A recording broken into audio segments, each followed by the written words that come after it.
It is a great pleasure to be here in the capital city of the Netherlands and in such esteemed company.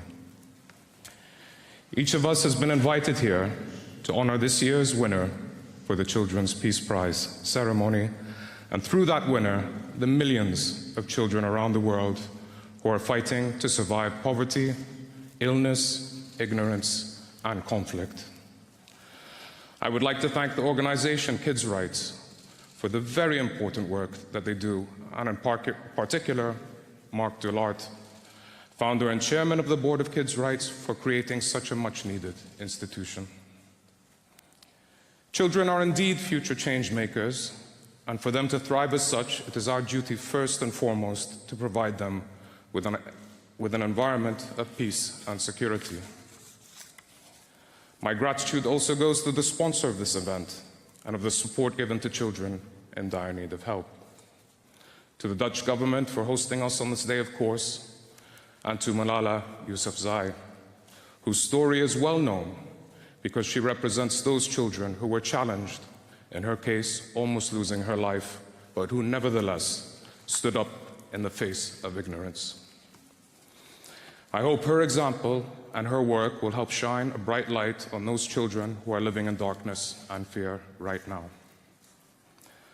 I'm grateful to have been invited to share a few thoughts about the plight of so many children who are not able to enjoy a normal childhood, and how symbolic that we are here in the Netherlands, where Anne Frank and her family sought refuge from Germany before their untimely death, but long enough at least for her to write the poignant journal we all read as we were growing up.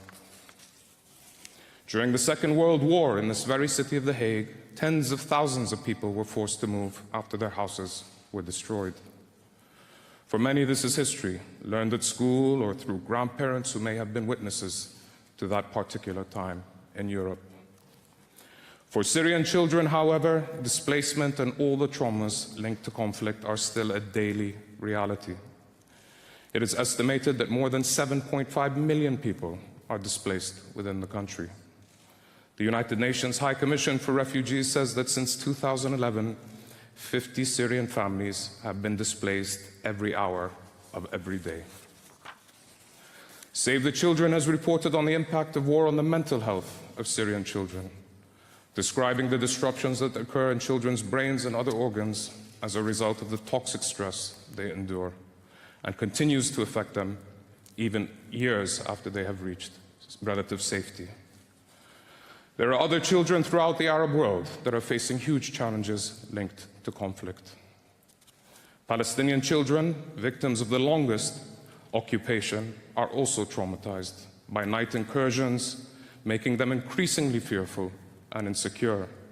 Years of violence, imprisonment, and interrogations for thousands of them, and seeing their parents helpless and unable to protect them increases, of course, this sense of terror.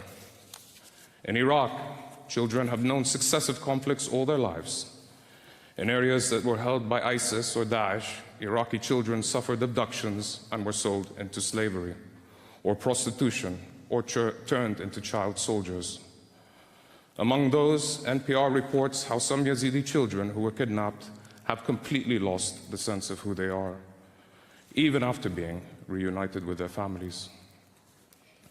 Last month, UNICEF's regional Middle East director called Yemen one of the worst places on earth to be a child. With more than 11 million Yemeni children in acute need of humanitarian assistance, and pointing out that this is every single Yemeni boy and girl. This in a country where hundreds of children have already endured the cholera epidemic. Worse than that, Save the Children estimates that in Yemen, a child dies every 11 minutes. Sadly, this is fueled by regional powers at the expense of a country that Arabs traditionally consider their birthplace and the cradle of their civilization. Sudanese and Somali children have also witnessed horrors, violent deaths of their loved ones, and sickness, not to mention forcible displacement. And I cannot be silent about the tragedy of the Rohingya children. Even though their plight is taking place outside the Arab world, that has finally managed to get attention after hundreds of thousands have been turned into refugees, many of them alone now because their parents have been killed. and many of them, according to news reports, burnt to death as they screamed for mercy. This is far from being an exhaustive list of violations worldwide. These same issues are still plaguing many countries in different continents, and making those children seeking refuge from violence everywhere in the world even more vulnerable to child slavery and prostitution. My country, Jordan, has historically hosted wave after wave of refugees. As early as the 19th century, Jordan received populations from the Caucasus, Circassians, Chechens, and Armenians fleeing genocide. Since the mid-30s, there have been waves of Palestinian refugees, then Iraqis towards the end of the 20th century, and after the 2003 war on Iraq. And now, in the second decade of the 21st century, we in Jordan are hosting roughly 1.5 million Syrian refugees, making us the largest per capita host of refugees in the world, even though we are a country that has the most meager resources in the region. Nevertheless, we do so knowing that none of these refugees would have chosen to leave his or her home in the first place. And we strongly believe that the priority is to be given to the protection of people, children in particular, even if sometimes it comes at the expense of internal cohesion and stability. But the latter could not overshadow our human duties and our duties towards those generations on whom we will rely indiscriminately to build the future. Although the majority of refugees are spread out throughout towns and cities in the kingdom, Zaatari refugee camp, one of the largest in the world, is located in our northern desert, only half an hour's drive from the Syrian border town of Daraa, where events sparked the Syrian civil war in 2011. If any of you would visit Zaatari today, you would see the amazing job done by the Jordan government, UN agencies, and all the NGOs that work relentlessly, not only to cater for the basic needs of children in terms of health, but also to provide comfort, support, and distractions to the children when they finish their 3.5 hours of daily school attendance, as well as the fact that in Jordan there is an average of 80 children that are born every week to those Syrian refugees. I myself run an NGO, the Asian Football Development Project, that offers training in football to boys and girls in the camp. Watching them play and forget their troubles is rewarding, but only to a degree, because no matter what we do, it is not enough. Chatting with them, I cannot help but wonder, among the 2,000 little girls in the camp, how many will be married before they are 18? How many will be able to pursue studies and fulfill their dreams of becoming doctors, teachers, mathematicians? How many young boys and girls will be able to return to Syria and help rebuild their country one day and let go of the fear, the trauma, and the violence they witnessed? My point here is a lot is being done, and we should indeed be grateful for that. But there is still so much more to do. There is also a limit to what international organizations and NGOs can do. They cater first for the essentials: food, clean water, basic medical care, education. But as Tony Lake, the Director General of UNICEF, said, there is one question we must ask ourselves. How is that child going to grow up? Who is she or he going to be? It is of the utmost importance that kids are not left to grow up thinking that what they have endured, as well as their current environment, is normal and acceptable. It is not. I will not obviously reveal this year's winner, of course, but I want to say how impressed I was to hear of this child's work to help other children in the same situation and to restore a form of normality again. As impressive as all that this is, it remains a fact that our laureate's childhood was stolen, like that of too many other children in the world, because of conflict and the miseries they brought. To put this into context, this is a statistic from the organization SOS Villages in 2016. In the last 10 years, 2 million children are estimated to have been killed as a result of man-made conflicts.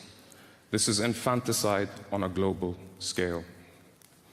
Last year, I was fortunate enough to be invited to speak at the Laureates and Leaders Conference in New Delhi, which was opened by the President of India and organized by my good friend Kailash Satyarthi.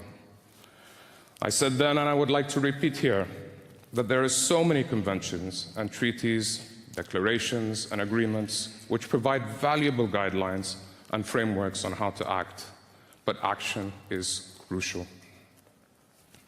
And that action also needs to be carried out with humanistic values at their core, to fight what Pope Francis has called the globalization of indifference. We need to ascertain values that are vital for our young generation so that they in turn may reject values that do not respect our common humanity, a humanity too often under attack. And speaking of values, let us come back to Holland. An hour-and-a-half's drive south of The Hague is the town of Middelburg, from which Franklin Roosevelt's family originated and which hosts every other year the Four Freedoms Award. When Roosevelt declared in his State of the Union in 1941 the four freedoms: freedom of speech and expression, freedom of worship, freedom from want, and freedom from fear, the world was going through conflict, and it was a time of turbulence not unlike the one we are experiencing today in my region. In fact, my son, Abdullah, who is 10, sometimes catches a glimpse of the news and asks me, "Baba, is this World War III?" Children, and refugee children even more so, need to grow up knowing that these four freedoms are the norm because they correspond to universal values, and that there are some safe havens where they will be able to thrive and experience these freedoms. There is an urgency to put a halt to the root causes of the problem, i.e. the fighting. But if that is too much to ask from politicians, then at the very least make sure parties to the conflict abide by the rules of international humanitarian law. We all know that growing up in a conflict zone results in a vicious circle that will breed violence among future generations. In our region, we need more people who can act as engines of change, making sure that what children have witnessed or suffered does not happen again. This is why I would like to invite you to support the Laureates and Leaders Conference that is due to take place in March in my country at the Dead Sea. Gandhi said we should be the change we want to see.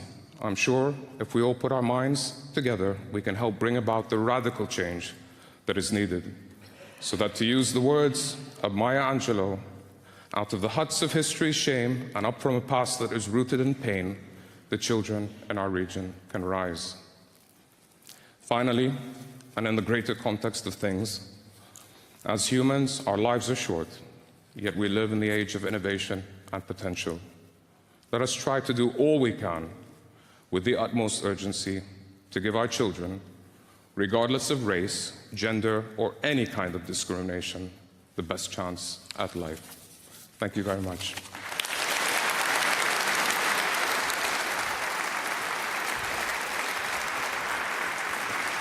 Thank you, sir.